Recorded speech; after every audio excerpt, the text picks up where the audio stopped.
it being 1 year after the election, since the election, and I just want to ask you around the panel, what's changed? What do you reckon, Marama? 1 year after the election, what's changed? I know that this government keeps missing opportunity after opportunity to improve the quality of life for ordinary New Zealanders.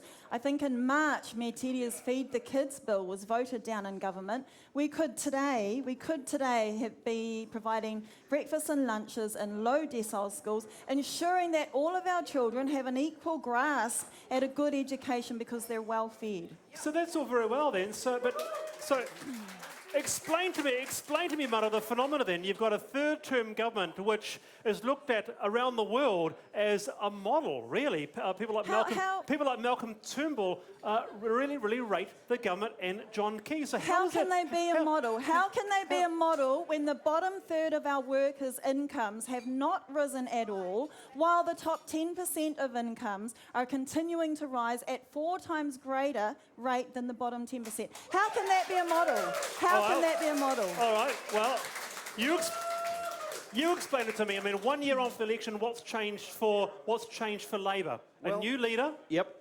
And I guess what we've got is a team that's building, By right? the way, when are you going to be the leader? Look, I think You'd be a great leader. Wallace, it's a lovely thing to say, but I think Labour's tried changing their leader a few times, and it hasn't really worked for us.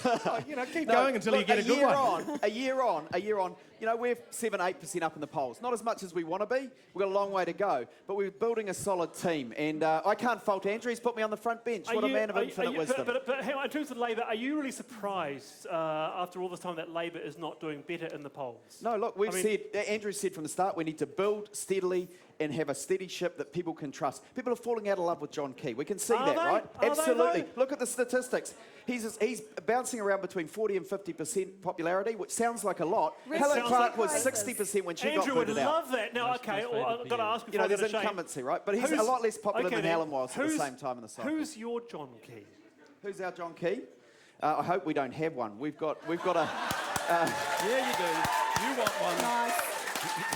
Nice, David. No, in the Labour Party, we've got people with principles who want to build a better country. Got a bit of a smart ass here, maybe. All right, there you go. What about you? I mean, what's Labour? You've heard the complaints, you've heard the criticisms.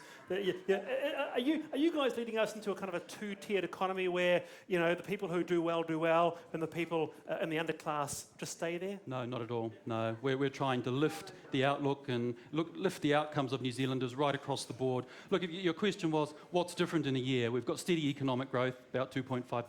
That's a good outlook.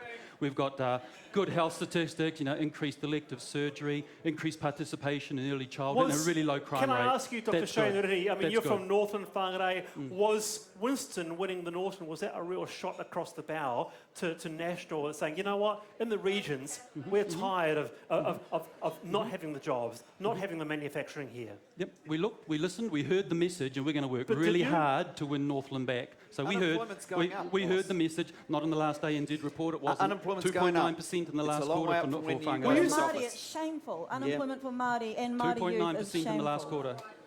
All right, okay, look, I'll come back to some of those points. Let's go to Damien. Yeah, let's go to the audience. I'm just trying to work through a little bit of maths, actually, because as a new-to-come MP, let's work through Marama's maths here. So the bottom people went up by nothing, 0, right?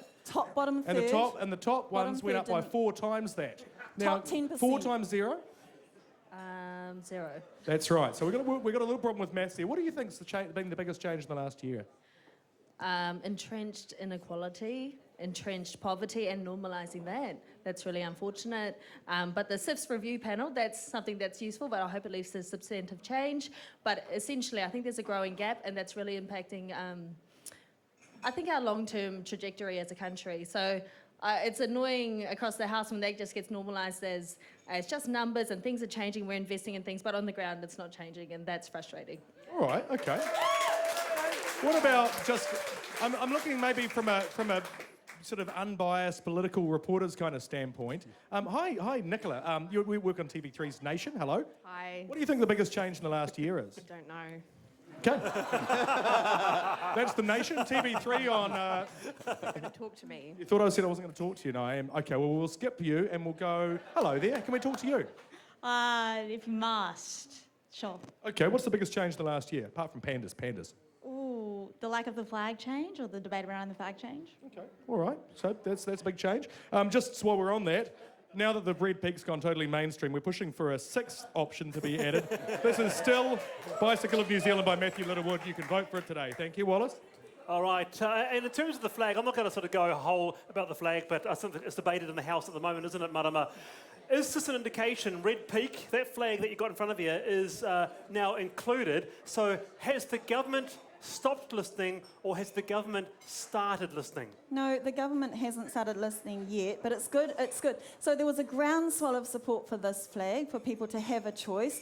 The process, yeah, it has been flawed, but it is going to go ahead anyway. So it's good. It would be good if New Zealanders had a real choice in front of them. That's because the government started listening, though, eh? That's what they saw the polls and they saw that Red Peak had to be in. As many people voted for the Red Peak as voted not to change the flag in an early petition. You know, there's a big movement out there. 70% of the people, once they'd looked at those first four, said they don't want to change the flag. The mood is pretty clear, and it could be easily solved by having a simple tick box in the first referendum saying, do you want to change the flag? Save a whole lot of money in the process, millions of dollars that could be spent on healthcare or raising incomes for those who are hardest hit. It's not a bad idea, Shane. No, we've listened to the voice of New Zealanders. That's what we've done. And cross-party support. One of your colleagues, Gareth Hughes, brought it to the House today. He Well did. done him. So he brought a credible proposition. Before I go, just a quick question to Dr. Shane Reti. Who's your next John Key? Ooh, that's tricky. Someone, does David see? Someone says David It's Seymour. tricky because there's so many good There's people so- to choose from. Come on, Shane. Who's the That's next the John challenge. Key? I couldn't say. Too many good people to All choose right, from. I want you to jump onto Twitter and tell me at Backbenders TV who's the next John Key in New Zealand politics. Stay with us. Back soon.